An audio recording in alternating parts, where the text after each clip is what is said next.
নমস্কার, কেমন আছেন সবাই? সুপ্রিয়ার ঘরকন্যা একটা ভিডিওতে সবাইকে স্বাগত। আপনারা তো জানেনই আমরা ঘরে মাত্র ৩ জন মানুষ। ৩ জন একে অন্যের প্রতি প্রচণ্ড পরিমাণে ডিপেন্ডেন্ট। কিন্তু তার মধ্যেখান থেকে কেউ যদি অসুস্থ হয়ে পড়ে তখনও পুরো ঘরটাই না এলোমেলো হয়ে যায়। বলছি আমার শাশুড়ির কথা। উনি খুব অসুস্থ। এই যে মাত্র শীত পড়া শুরু হলো, এর মধ্যেখানে ওনার শরীরটা বেশ খারাপ হয়ে গেছে। তো সকালবেলা ওনাকে ডেকে একটু কাড়া দিছি, এটা সেটা মিশিয়ে জল ফুটিয়ে রাখছি, সেটা দিছি। এরপরে আমি একটু হাঁটতে বের হয়েছি। আমি বললাম যতক্ষণ এটা আপনি শেষ করবেন ততক্ষণে আমি একটু হেঁটে আসি। বেশ কিছুদিন হয়েছে বের হওয়া হয় না, কিন্তু আমার হাঁটাটা খুবই দরকার। তাই একটুখানি সময় নিয়ে 5 মিনিটের মতো হেঁটে আসলাম। এসে বললাম কি খাবেন? উনি বলল উনি ঝাল ঝাল সুজি খাবে। তাই আমি ঝাল ঝাল একটু সুজি করে দিছি, সেটা উনি খাচ্ছে। আর পাশাপাশি আমিও ঝাল ঝাল নুডলস খাচ্ছি। আজকে সকালে স্যারকে একটু নুডলস করে দিয়েছিলাম, সে কিছুটা খেয়ে গেছে, বাকিটা আমাকে এখন খেতে হচ্ছে। সে সকালবেলা অ্যাকচুয়ালি খেতেই চায় না কিছু, আমি একটু জোর জবরদস্তি করে খাইয়ে দিই।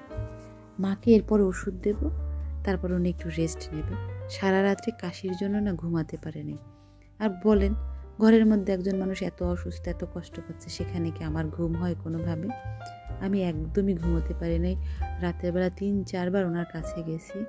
উনি কাশতে কাশতে খুব কষ্ট পাইতেছিল। বাচ্চারা এবং বয়স্ক মানুষরা যদি কষ্ট পায় শারীরিক অসুস্থতার কারণে, আমার না বেশ খারাপ লাগে। আমার বাড়িতে আমার অনেকগুলো ভাইয়ের ছেলে মেয়ে ছিল, ওরা আমার কাছে ছিল, তো তার জন্য আমি এটা জানি খুব ভালো করে। গতকালকে গেছিলাম একটু বাহিরে, আমার কিছু কাজ ছিল, সেইগুলো যখন সারতেছিলাম এক জায়গায় অপেক্ষা করতেছিলাম স্যারের জন্য। সেই দোকানটায় ঢুকলাম, যে দাঁড়িয়ে আছি বাহিরে, তো ভিতরে যাই দেখি, গিয়ে না খুব মনটা খুশি হয়ে গেল। অনেক দিন যাবৎ কিছু জিনিস খুঁজতেছিলাম, সেটা পেয়ে গেছি। এটা হচ্ছে স্ট্র, যে বাচ্চারা জুস টুস খায় যেগুলো, সেই স্ট্রগুলো। এটা হচ্ছে চাইনিজ। বললো রিইউজেবল হবে, কিন্তু আমি সেটা আর করতে চাই না, কারণ একজনেরটা আরেকজনের দিতে আমার একদমই ভালো লাগে না। তার জন্য 1 প্যাকেট নিয়ে নিছি। এর ভিতরে আছে 100 পিস। খুব ভালো হলো। আর নিছি এই বক্সটা, স্টিলের এই ডিব্বাটা নিছি।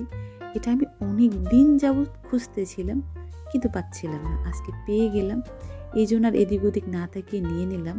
এটা লাস্ট বার দেখেছিলাম ঢাকাতে, কিন্তু এরপরে আর ঢাকা যাওয়া হয়নি, তার জন্য আমার নেওয়া হয়নি। কিন্তু এই তো 2 বছরের ব্যবধানে এটার দাম 200 টাকা বেড়ে গেছে।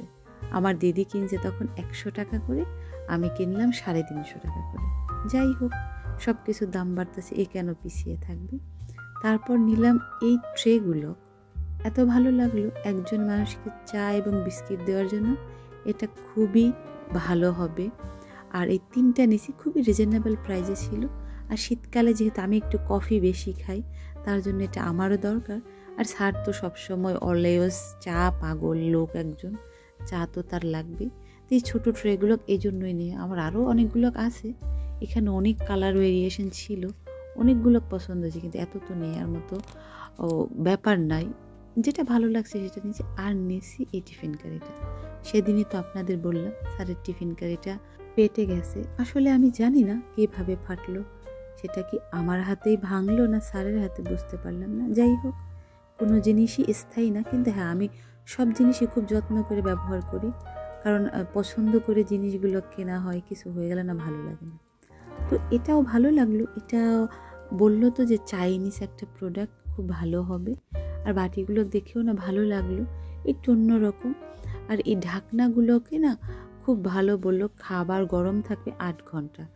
8 ঘন্টা থাকবে কিনা জানি না, কালারটা অনেক ভালো লাগলো। মা সামনে বসে আছে, মা বলতেছে মার নাকি অনেক পছন্দ হয়েছে। আমি বললাম ঠিক আছে, তাহলে তো আমাদের ঘরেই আসলো, এখন স্যারে ব্যবহার করে মাঝে মাঝে আমরাও ব্যবহার করতে পারবো।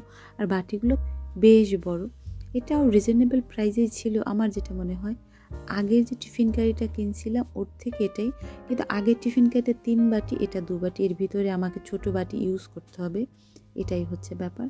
যাই হোক, এত হংকি চংকি আবার স্যার পছন্দ করে না, সে খুব সহজে যেগুলো হয় সেগুলোকে ক্যারি করতে পছন্দ করে। যাই হোক, অনেকক্ষণ কথা বললাম। আজকে খুব সাদামাটা রান্নাবান্না। মলাই মাছ যেগুলো আনে আমি মাথা আলাদা করে ফেলি, সেই মাথাগুলো না জমতে জমতে অনেকখানি জমে গেছে ফ্রিজে। আজকে তাই ভাবলাম ভেজে নেই, অনেকখানি মরিচ দিয়ে একটু ঝাল ঝাল করে ভাজি করলে, মা যেহেতু ঠান্ডার মুখ, মায়েরও খেতে ভালো লাগবে, আর ঝাল হলে তো আমিও খুব পছন্দ করি। সকালবেলা স্যারকে টিফিনে দিয়েছিলাম আলু আর মূলা ভাজি করছিলাম। আর মাটির নিচে যে বড় বড় আলুগুলো হয়, জায়গা ভেদে সেটার নাম এক এক রকম হয়, অনেকে পেস্তা আলু বলে। সেই পেস্তা আলু রান্না করছি মাছের মাথা দিয়ে, এটা আমার শাশুড়ির বেশ পছন্দের। খাওয়া দাওয়ার পরে আমি একটু কথা বলতেছিলাম আমার বৌদির সাথে। তো কথা বলতে বলতে বিছনায় ছিলাম, যেটা হয় শীতের দিন, গায়ের উপরে না একটা কাঁথা চাপা না দিলে ভালো লাগে না। তো আমার দুই বৌদির সাথে কথা শেষ করছি।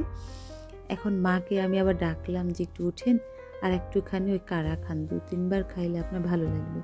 মাকে ওই পাশে কাড়া দিয়ে আসলাম। আমি কিন্তু কাঁথা খুব পছন্দ করি। একই রকম ডিজাইনের 2টা শাড়ি ছিল আমার, মানে আমার দিছিল আমার শাশুড়ি আর আমাকে। তো মা আর পরে নাই, আমিই পরছি কিছুদিন ব্যবহার করার পর। ওই 2টা কাপড় দিয়েই না আমি এই কাঁথাটা বানিয়ে আনছিলাম আমাদের বাড়ি থেকে, আমার মা বানিয়ে দিছিল এটা। আমার শ্বশুরবাড়ি এদিকে লোকজন কাঁথা সেলাই করে অন্যরকম, মাঝখানে অনেক ফাঁকা থাকে, আমার অতটা বেশি ভালো লাগে না।